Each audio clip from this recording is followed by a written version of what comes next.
e a Câmara dos Deputados, que já está se movimentando, ambas as casas, que é a questão do arroz, da compra do arroz, da importação do arroz, que já azedou.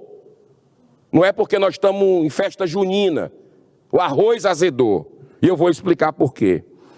É uma operação, senhor presidente, muito suspeita, que pode se tornar um escândalo sem precedentes na história do Brasil. Dessa vez envolvendo um leilão emergencial de arroz.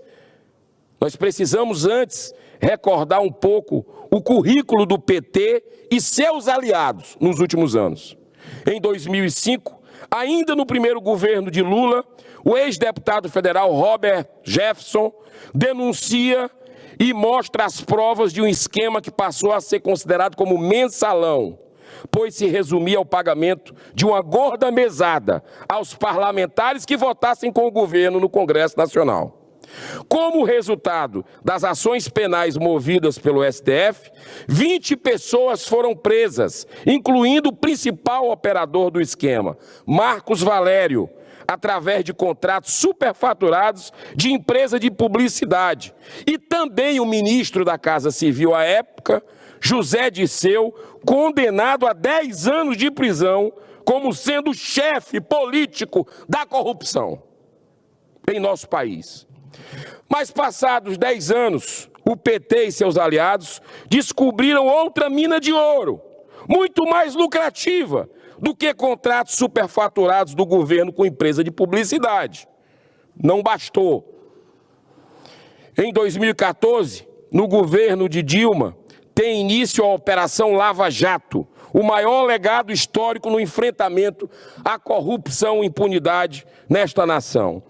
Em 79 fases, durante 7 anos, promoveu 244 ações penais e condenou à prisão 560 pessoas, incluindo dezenas de políticos e empresários muito poderosos, mas também muito corruptos, com destaque para Lula, que foi condenado a 12 anos de prisão em 3 instâncias do Poder Judiciário.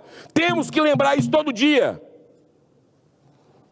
O chamado Petrolão, que segundo o levantamento do próprio TCU, desviou 29 B de bola aí de índio, bilhões de reais do seu dinheiro brasileiro, fez o mensalão virar fichinha, pois movimentava apenas milhões, entre aspas, claro.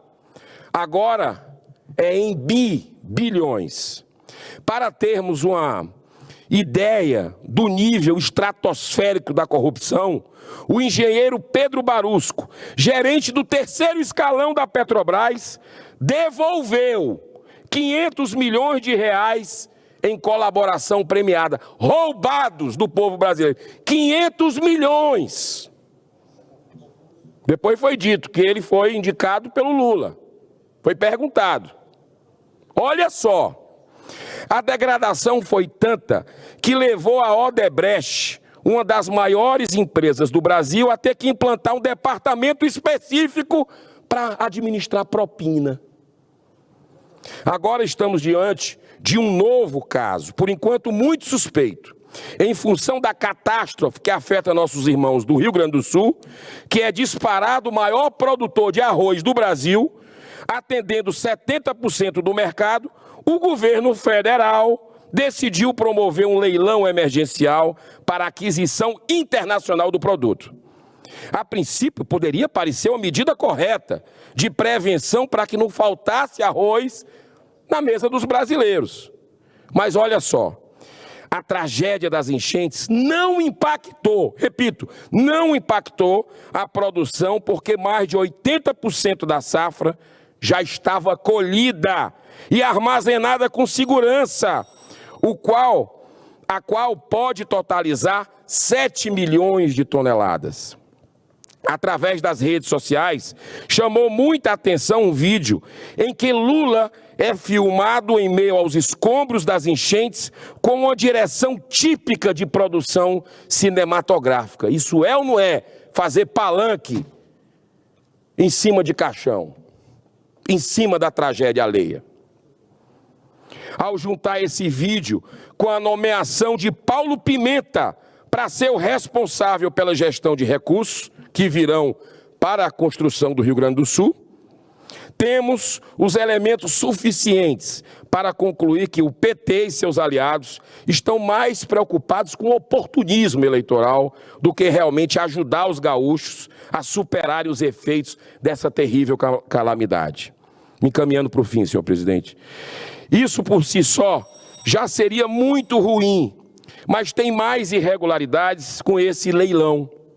E são indícios muito graves de um novo esquema de desvio. O governo Lula autorizou a Conab a importar até 1 milhão de toneladas no valor de 7,2 B de bola e de índio, bilhões de reais. Poucas empresas participaram do leilão, dentre elas uma loja de veículos e uma sorveteria, presidente. Um mercado de Macapá, no Amapá, chamado Queijo Minas, arrematou 6 lotes no total de 147 mil toneladas de arroz a um custo de 736 milhões de reais. Esse mercado tinha um capital social de apenas 80 mil reais. Se o senhor me der mais 2 minutos, eu prometo encerrar. Mas foi alterado, olha só, capital de 80 mil reais. Olha o pulo do gato aqui.